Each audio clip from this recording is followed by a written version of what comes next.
Hey folks, welcome back to our Dice Tower preview. I'm Mark, and today we're taking a look at Starcadia Quest. Starcadia Quest is brought to you by CMON Games.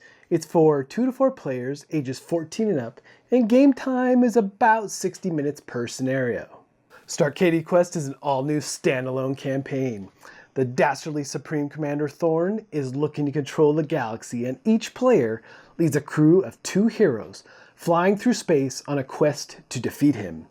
While they share the same goal, the different crews are not exactly in league with one another. They will compete as much with each other as they do with Thorne and his armies. Players choose the direction their campaign takes, following different branching paths, each with their own unique experiences along the way. They must choose which opportunities to pursue and which ones to leave behind, a decision that can have serious consequences later in the campaign. Starcadia Quest takes place in a remote galaxy, a galaxy filled with aliens, lasers, treasures, and rugged heroes ready to take on anything. Based on the scenario you are playing, this will dictate how you'll set up the board each game. And each scenario you play is variable because you never know what tiles are going to be drawn. So each of these scenario cards outline exactly how to set up the board and what villains to populate. These scenario cards not only show you what villains are in play, but also show you which tiles they spawn on at the beginning of the game. Also, the scenario cards will show you what objectives are in play.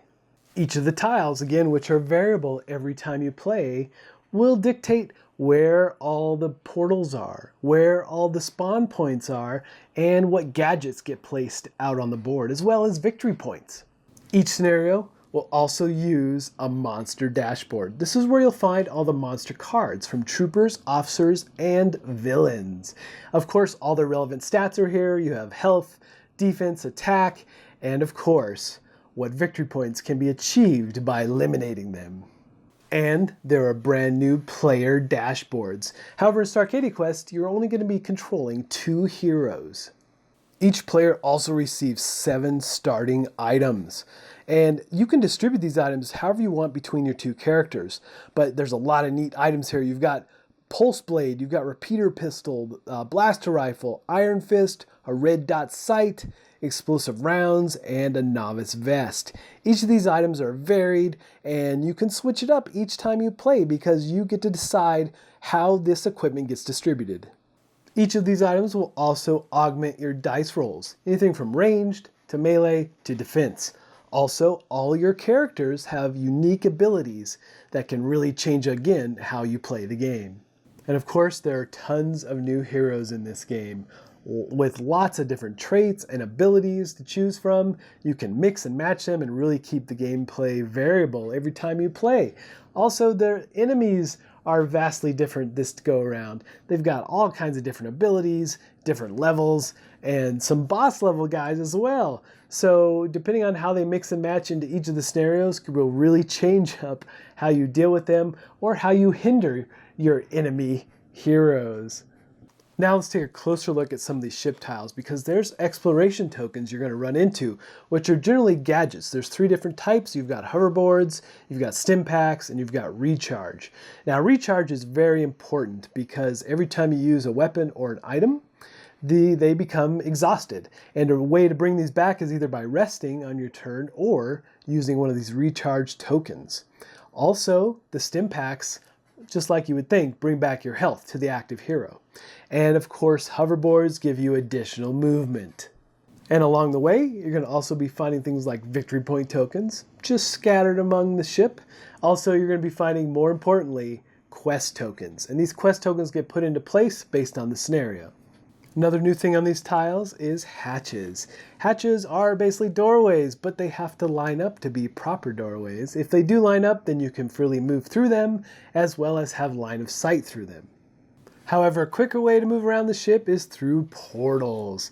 And you basically can move one side of the board or one side of the ship to the other by using the appropriate portals, blue or green or yellow. And then there's red spawn points. This is where enemies will appear. Also on these boards you will find computer terminals. These computer terminals will do various things based on the scenario. These scenario cards also come with their own set of PvE quest cards, and this is player versus environment. Each of these quest cards have their own set of requirements as well as their own set of rewards. And these must be completed in order to finish the scenario. Along with those, you're going to be putting into play PvP quest cards based on the different factions or different colors of players in the game. You have the red faction, you have the yellow, you have the blue and the green.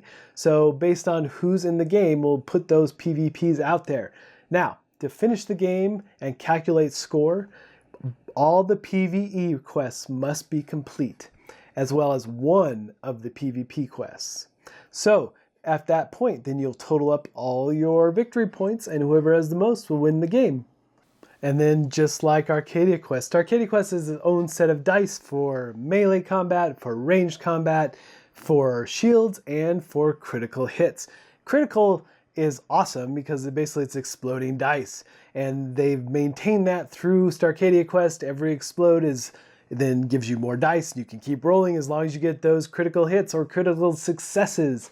And again, if you love dice checkers, you love throwing dice, this is definitely one of those types of games. Now, each player starts with their characters or heroes in a shuttle docked at a hatch. And on your turn, you have a couple options. You can rest all your heroes, or you can activate a single hero. You can't mix and match the two though. You have to pick one or the other. So when you do activate a hero, you have two main things you'll be doing. You'll be attacking and moving, or moving and attacking. And your movement must be complete before you attack. You can't break it up. So for moving, you have 4 movement points, and you can move through squares, you move through portals, you move through hatches. All these require movement points to do. Now let's take a look at attacking. Attacking is very straightforward regardless if you're going after an enemy or an enemy hero. So what you're going to do is you're going to gather your dice based on whatever equipment you're going to be using to attack with. You're going to be some different options here. You have ranged attacks, you have melee attacks, there's some special attacks, and there's boosts. Boosts are fantastic because they add to your dice rolls for either ranged or melee. So for instance, if we take a look at the Pulse Blade and you add the Iron Fist with it, it gives you additional dice. So you'll take those dice and roll them. And of course, you're looking for the sword icon on these dice for the melee attack. And for every one you roll is a hit. And of course, every critical adds to those hits, and you keep rolling as long as you get criticals. Then of course, the enemy gets to roll defense dice. And for every shield that's rolled, they will block one of your hits. Now, shields work just like attacks. If you get critical successes on blocks, you just keep rolling, and you could end up potentially blocking everything that was thrown at you. Then after both sides have rolled their dice, then you calculate wounds, if there are any. Depending on how many defensive shields were rolled will dictate how many wounds actually make it through.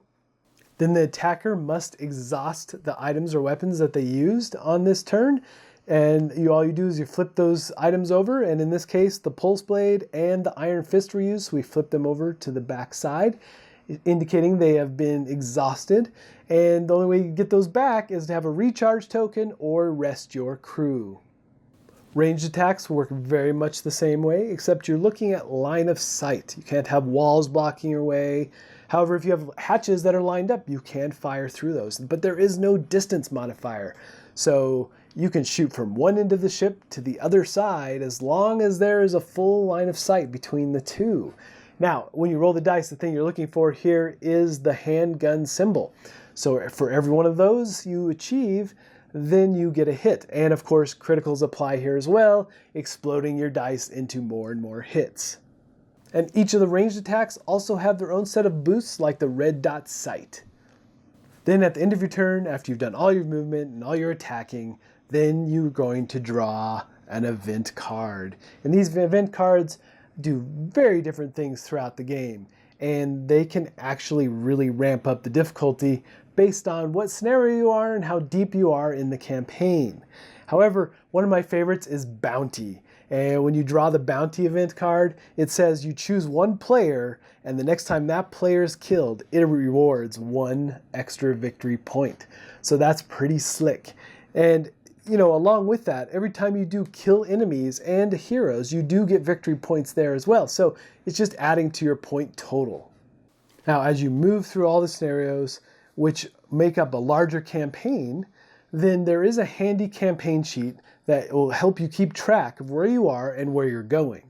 Now, if you're a fan of the Arcadia Quest series, you'll be happy to know it's the same design team that worked on Starcadia Quest. And their big focus here was cutting down on the setup time and streamlining the rules, which I can attest to because the game moves a lot faster. Like having the 2 heroes instead of 3 really does optimize your turns. It really moves fast. I also really like how scenarios are now set up randomly, so it's a different experience each time you play. And the event cards add a lot to the game, and it really can change up the flow because you can be affecting others in the game, it can affect you, and you just never know what's going to happen in these events. I like how they ramp up too with each of the scenarios. So definitely keep a close eye on this one, folks. Hey folks, just a reminder once again, this has been a Dice Tower preview and everything you've seen here has been in prototype form. So keep a close eye on the campaign for any changes that still may occur. Now with that said, true to cool mini or not fashion, these miniatures are amazing. I was a big fan of the Arcadia Quest series. So Starcadia Quest, I just thought would be right up my alley. And it was. It's something I really did enjoy. I really did like how they streamlined the game. And there's a lot, if you do like the Arcadia Quest series, there's a lot to like in Starcadia Quest. I really thought the sci-fi theme actually works better for me. I'm surprised by that because I really like the fantasy theme in Arcadia Quest, but this sci-fi theme really works here, and they did a nice job with the storytelling, with the campaign building, with the tension building. So yeah, this is definitely something that I'm going to be keeping an eye on. So ultimately though, folks, if this looks like something that would be of interest to you, I'm sure they would appreciate your support. So I think that's it for me, and until next time, we'll see you at the table. Thanks so much for watching the Dice Tower videos. Find more great videos and reviews as well as our top-rated audio podcast at Dicetower.com. You can also find other great shows at Dicetowernetwork.com. I'm Eric Summerer, and you've been watching The Dice Tower. The Dice Tower is sponsored by Cool Stuff Inc., where you can find great games for great prices. Cool stuff in stock. Check them out at CoolStuffInc.com.